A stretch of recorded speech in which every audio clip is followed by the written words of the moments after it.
उत्तर प्रदेश के उप मुख्यमंत्री केशव प्रसाद मौर्य शुक्रवार को ग्राम रमद्वारी में आयोजित ग्राम चौपाल में शामिल हुए। उन्होंने चौपाल को संबोधित करते हुए कहा कि केंद्र और प्रदेश में डबल इंजन की सरकार गरीब के हित में काम कर रही। ग्रामीण स्तर पर सरकार की दर्जनों लाभकारी योजनाएं हैं। किसी भी ग्रामीण को जिला प्रदेश मुख्यालय के चक्कर न काटने पड़े, इसके लिए सरकार अब आपके गांव तक पहुंच रही। ग्राम चौपाल का लक्ष्य कि गांव की समस्या का सीधे गांव में ही समाधान कर दिया जाए। हम प्रदेश के सभी 826 ब्लॉकों में प्रत्येक ब्लॉक के 2 गांवों में ग्राम चौपाल कर रहे। उप मुख्यमंत्री ने कहा, जिन गांवों में जन चौपाल हो रही वहां जनप्रतिनिधि तो जाएंगे, किंतु भाजपा का बूथ अध्यक्ष से लेकर जिलाध्यक्ष तक कोई चौपाल में जाएगा तो वो डिप्टी सीएम का प्रतिनिधि बनकर हिस्सा लेगा। ये व्यवस्था की गई।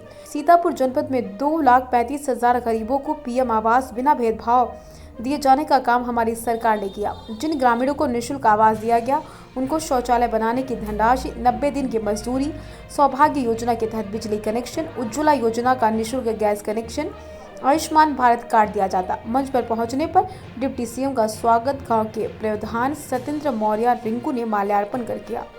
दैनिक भास्कर सीतापुर से हरिओम अवस्थी के साथ महमूदाबाद रिपोर्टर वागीश दिनकर वाजपेयी की रिपोर्ट।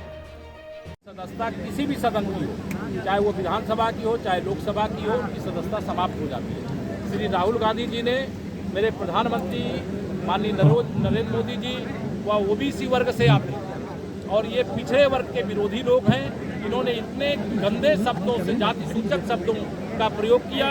न्यायालय में लंबे समय तक मुकदमा चला। न्यायालय ने इनसे माफ़ी मांगने को कहा, इन्होंने माफ़ी नहीं मांगा। जो कानून के हिसाब से सजा होती है उसको सजा सुनाई गई और देश की संसद के जो नियम हैं उस नियम के अनुसार, संविधान के अनुसार उनकी सदस्यता समाप्त हो गई। मैं सजा सुनाए जाने का भी स्वागत करता हूं, सदस्यता समाप्त किए जाने का भी स्वागत करता हूं। सरकार को 1 साल हो गया है। सरकार को 1 साल हो गया। सरकार का 1 साल, ये जनता की आवाज़ में आप सबसे मैं यहाँ संवाद कर रहा था, क्योंकि चौपाल है, वहाँ आवाज़ सुनाई दी। हम जनहित में अच्छे से अच्छे काम किए हैं। 6 साल हो गए हमें, 1 साल नहीं हुए, दूसरे कार्यकाल का 1 साल, और अगर हम पूरा कार्यकाल देखें 6 साल हो गए हैं। और आने वाले समय में यह शताब्दी गरीबों की शताब्दी है, किसानों की शताब्दी है, मजदूरों की शताब्दी है, महिलाओं की शताब्दी है। और इस शताब्दी में कमल खिला है तो कमल की तरह हर परिवार को खिलाएंगे, हर गांव को खिलाएंगे, हर जिले को खिलाएंगे, हर पूरे प्रदेश को खिलाएंगे।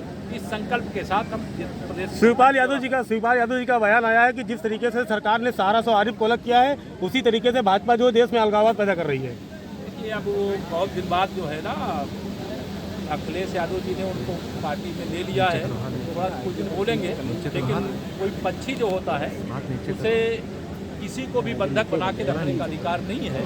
अगर कोई पक्षी को बंधक बनाया था तो वन विभाग के लोगों ने क्या कार्रवाई की, मुझे अभी अखिलेश प्रियंका गांधी का कहना है कि जो सारस वाली जो बात चल रही है उस पर सरकार को जो है, अभी जो ऑस्कर पुरस्कार से जो सम्मानित हुई है फिल्म एलिफेंट, उससे सबक लेना चाहिए और ये सद्भावना करनी चाहिए।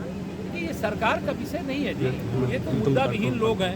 गरीबों का मुद्दा उठाते नहीं, किसानों का मुद्दा उठाते नहीं, गांव के विकास की बात करते नहीं। गुंडे, अपराधी, माफियाओं से जुड़े हुए, भ्रष्टाचारियों से जुड़े हुए ये लोग हैं, ये केवल उन्हीं की बात करते हैं। जो भी व्यक्ति ऐसा कोई काम कर रहा था, मुझे पूरा डिटेल मालूम नहीं है, लेकिन पक्षी का मतलब है कि वो खुले गगन में उड़े। सर, हमारे 24 में कांग्रेस का सुपड़ा साफ होगा उत्तर प्रदेश से। सर, अखिलेश यादव ने ट्वीट किया है कि यूपी में चौपालों का राज है। कांग्रेस का ही नहीं, सपा बसपा सबका सुपड़ा साफ। सर, अखिलेश यादव ने भी ट्वीट किया है कि यूपी में चौपालों का राज है। पार्क भी होना चाहिए जिसमें जो वो कहेंगे वो सब कुछ होगा।